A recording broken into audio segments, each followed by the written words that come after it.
Buenas tardes, ¿qué tal?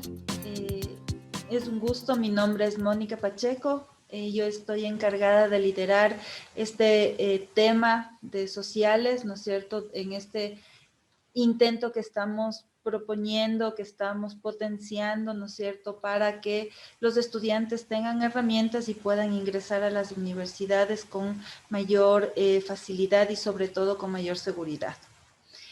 Como les digo, mi tema es todo lo relacionado con ciencias sociales, en lo cual se incluye lo que es filosofía, lo que es historia, lo que es ciudadanía. Entonces, ¿qué es lo que vamos a ver en este curso gratuito? En primer lugar, vamos a ver una simulación, vamos a llenar juntos una de las tantas simulaciones que están justamente disponibles, ¿no es cierto?, para que los estudiantes puedan dar, digamos, una experiencia inicial, ¿no es cierto?, en este proceso evaluativo. Una vez que hayamos llenado, digamos, que hayamos contestado las preguntas en este simulador, lo que vamos a hacer es detenernos a trabajar cada una de ellas.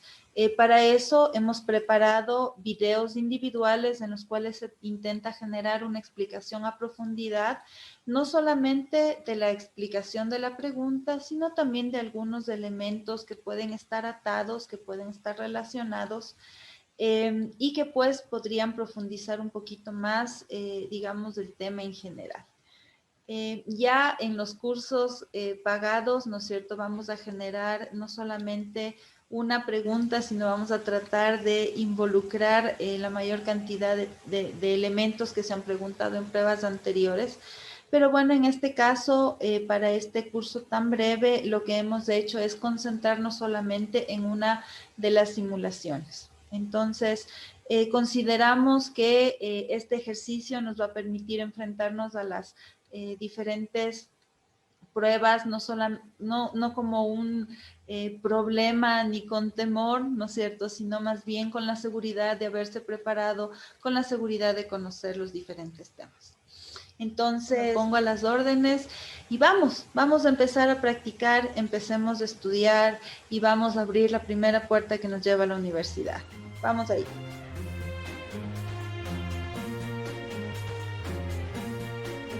Listo, como dije, vamos a realizar esta prueba. Vamos a ver qué preguntas nos esperan. Eso sí, nos vamos a dedicar solamente a nuestro tema, así que nos vamos a pasar todas las preguntas que no son de ciencias sociales.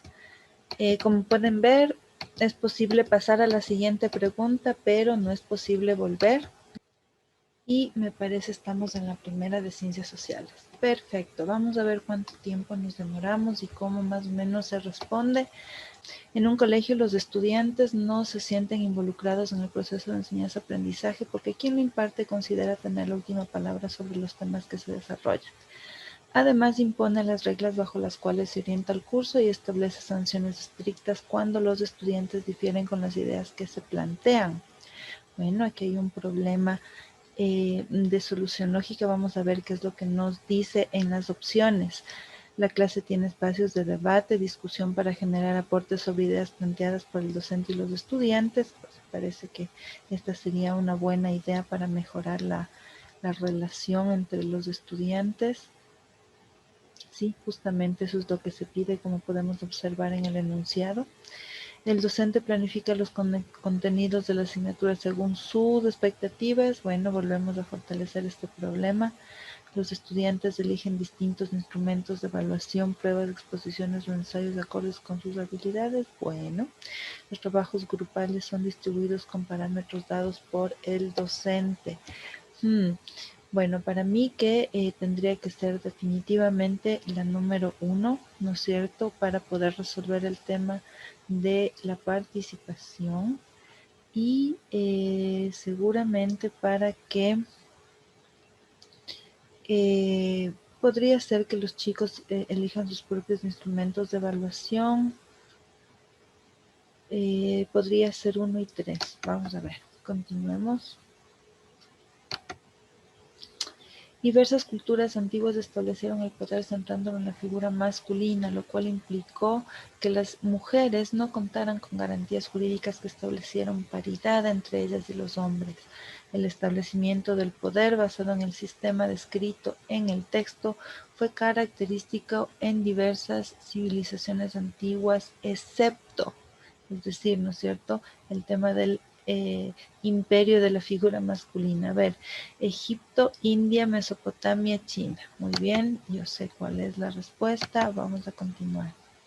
El artículo 141 del Código Integral Penal del Ecuador sostiene que la persona, como resultado de relaciones de poder manifestadas en cualquier tipo de violencia, de muerte a una mujer por el hecho de serlo, por su condición de género, será sancionada con pena privativa de libertad de 22 a 26 años, con agravantes explicados en el artículo 142 del COIP, como el establecimiento o existencia de una relación de intimidad con la víctima si el delito es cometido en presencia de familiares o si se expone el cuerpo de la víctima en sitios públicos. Bueno, eso se refiere al femicidio o feminicidio, dependiendo de el lugar, el sujeto de donde proviene la violencia.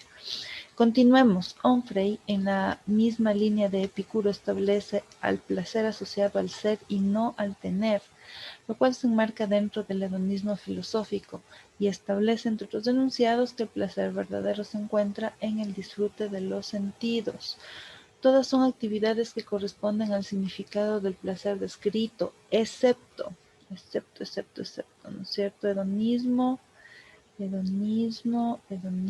es cierto? Bueno, vamos a continuar. Un estudio realizado en relación a la ocupación de los migrantes ecuatorianos en España presentó información distinta a épocas anteriores.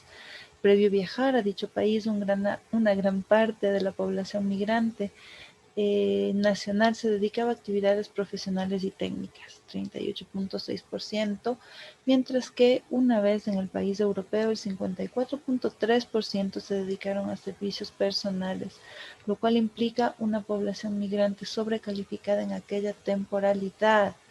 Vamos a ver, dice, ¿cuál es el enunciado? Identifique el antecedente a grandes migraciones. Bueno, continuamos. Nacida en la comunidad de Catavi, departamento de Potosí, fue una destacada lideresa del movimiento campesino minero boliviano. En junio de 1967 fue apresada tras la masacre de San Juan, ordenada por el presidente René Barrientos Ortuño, y en 1978 formó parte de la huelga de hambre contra la dictadura militar de Hugo Banzer. El mismo año participó como candidata a la vicepresidenta por el denominado Frente Revolucionario de Izquierda y en 2005 fue nominada para el Premio Nobel de la Paz. El párrafo se refiere, claro que sí, a Domitila Barrios de Chungara. Continuamos. Selecciona las causas del imperialismo.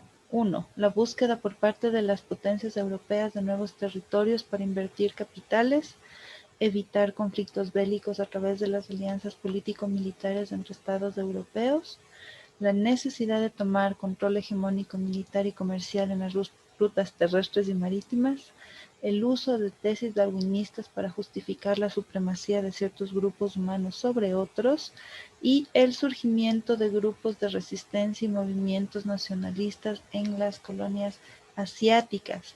Son 3 elementos, vamos a ver. La búsqueda por parte de las potencias europeas, sí. Evitar conflictos bélicos, no. La necesidad de tomar control hegemónico militar, sí.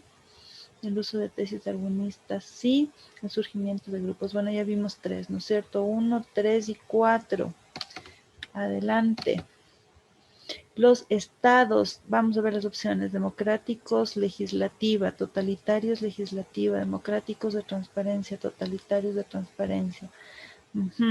Los estados democráticos o totalitarios, como el Ecuador, para romper la concentración de poder en una sola persona, como es la característica de la monarquía, distribuyen el poder entre otros órganos del mismo estado, cada uno con un ámbito de acción diferente. La Constitución del Ecuador establece los 3 poderes tradicionales y los amplía a 2 funciones más.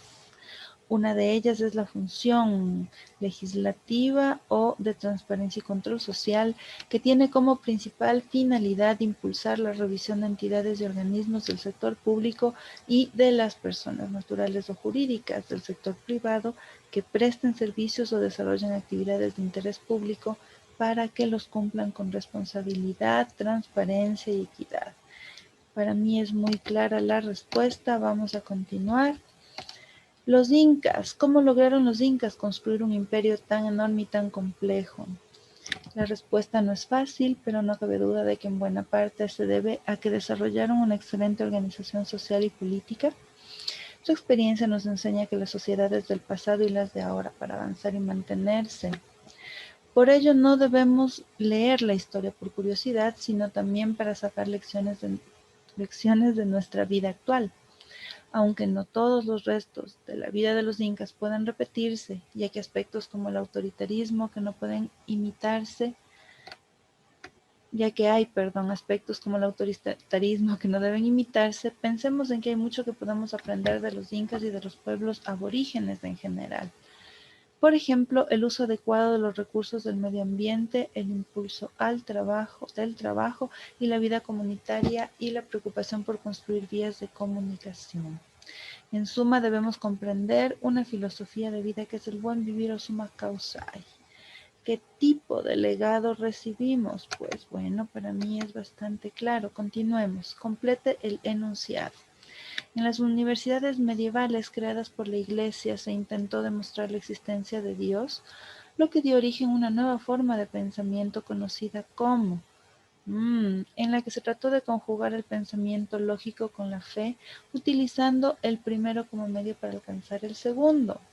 Para mí ya está claro, en este momento podría ya responder, dando espacio para debates que permitieron el progreso del conocimiento y la filosofía. Continuemos. Vamos a ver otra vez las posibilidades, separación de poderes y fusión de poderes contra democracia representativa y participativa. Perfecto. La separación de poderes, porque fusión de poderes no existe, es un principio político en algunas formas de gobierno, en el cual los poderes legislativo, ejecutivo y judicial del Estado son ejercidos por órganos del gobierno distintos, autónomos e independientes entre sí. Esta es la cualidad fundamental que le caracteriza a la, ¿no es cierto? Perfecto, yo diría separación de poderes y democracia representativa. Perfecto, continuemos. Al comienzo de la Revolución Industrial de Inglaterra, los obreros vivían en condiciones lamentables y no contaban con seguridad en el proceso de producción. Por ello empezaron a organizarse y demandar ante el Estado mejores condiciones. Todas fueron reivindicaciones de este naciente movimiento, excepto la licencia de paternidad. Con base en los principios de argumentación lógica, identifica la conclusión válida del razonamiento. Cada vez que las campanas daban las 6 de la tarde, el abuelo encendía la televisión y siempre que lo hacía su nieto salía a jugar con sus amigos a las 7 de la noche. Hoy son las 7 de la noche y el nieto no ha salido a jugar con sus amigos. ¿Qué pudo haber pasado? Es seguro que el abuelo evitó encender el televisor, probablemente sucedió que el abuelo encendiera, que es lo que siempre hacía, entonces no. Quizá las campanas de la iglesia dejaran de dar las 6 de la tarde, quizá las campanas dieron, que también es lo que hacía, pero no. ¿Qué es más probable? Y que tiene relación directa. Muy bien, vamos, adelante. Decimos, con base al texto identifica el proceso histórico que reconoció la Declaración de Derechos. Yo ya lo sé, pero de todas maneras leamos. En la Declaración de los Derechos del Hombre y el Ciudadano se establecieron los principios de libertad, igualdad y fraternidad que serían las bases de la Constitución que creó una forma de Estado llamada monarquía constitucional, la cual proclamaba que a todos los ciudadanos se debe garantizar los derechos de libertad de propiedad y seguridad y resistencia a la opresión, ¿no es cierto? Vamos a ver. Acontecimiento ocurrido luego de la independencia de Estados Unidos. Estamos hablando de lo mismo, sí. La Revolución Francesa fue un conflicto social y político que terminó con la monarquía absolutista en Francia, destituyendo al rey Luis XVI y estableciendo una república de régimen parlamentario, sentando las bases de la democracia moderna de Occidente. ¿Cuáles son los postulados? Qué suerte, los acabamos de leer hace un momento. Continuemos. La independencia de Estados Unidos pertenece al denominado siglo de las revoluciones. Los intereses colonialistas de imperios europeos, junto con las ideologías liberales y de la Ilustración, acompañan a la convulsión social de los burgueses que buscan intervenir en diferentes ámbitos como el político, el cultural, entre otros. Por lo tanto, este evento marcó un periodo de cambios que, junto con otros similares, pusieron fin al feudalismo y establecieron un modelo diferente. ¿Sí? Vamos a ver cuáles son las características del liberalismo, ¿no es cierto?, que acompañaron el proceso histórico mencionado en el texto, que es la independencia de los Estados Unidos y cuáles fueron un poco los elementos que la impulsaron. Vamos a ver aquí qué nos dice. Primero, los intereses colonialistas de imperios europeos, ¿no es cierto?, junto con las ideologías liberales y de la Ilustración, y después nos dice, ¿no es cierto?, que se marcó un periodo de cambios, ¿no es cierto?, que pusieron fin al feudalismo. Entonces yo diría que la búsqueda del beneficio personal impulsa a los individuos al beneficio social. La riqueza de una nación se basa en la acumulación de metales preciosos. El comercio en sí es absolutamente estéril. El rechazo a la injerencia estatal en la economía. Yo diría que 1-4. Vamos a ver. Comunidad social de origen andino, de existencia previa a la conquista inca, constituida por un conjunto de familias con un antepasado común que practicaba un sistema de propiedad y trabajo colectivo de la tierra. Vamos a ver. Relación de la época histórica con el rol de la mujer, colonia, papel exclusivo de esposa y madre, cuidadora de los templos, figura de admiración religiosa, dirigente y líder público, sociedad actual. Bueno, yo diría que 1A, ¿no es cierto? En la colonia era el papel de la mujer, y 2D, 1A y 2D. Vamos a ver. Y vamos a cerrar con esta pregunta completando el enunciado. Tenemos como propuestas o como posibilidades griega romana, ¿no es cierto?, y humanista escolástica. Perfecto, vamos a ver. El paso del mito al logos es un hito en la historia de la civilización griega, pues este fue la influencia más grande para que se desarrolle una conciencia. No puede ser escolástica, tiene que ser humanista. Durante el Renacimiento, debido a que artistas como Miguel Ángel y Botticelli rescataron el conocimiento, ideales estéticos de los clásicos, ¿no es cierto? Griega humanista.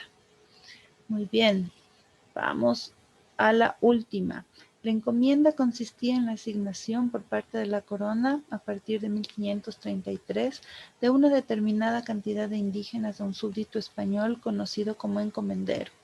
Se daban en compensación por los servicios prestados durante la conquista. Tras esto, el encomendero se hacía responsable de los nativos puestos a su cargo, asegurando la recolección de tributos, entre otras actividades. Con base en el texto, son consecuencias de la institución mencionada, excepto, ¿no es cierto?, ayudó a la dominación territorial, sí, contribuyó al exterminio indígena, sí, incrementó la producción textil, eso no, facilitó el proceso evangelizador, listo. Bueno, vamos a ver cuánto nos sacamos. Por supuesto, todas las otras deben estar incorrectas. Muy bien, tenemos todas las preguntas respondidas perfectamente. Entonces, vamos a ver cómo se pueden resolver de la mejor manera, ¿sí?, en el tema de ciencias sociales. Acompáñenme en eso. Para hacerlo, solo tienen que mirar los videos explicativos colgados en nuestra página. Gracias por confiar en The Science Academy.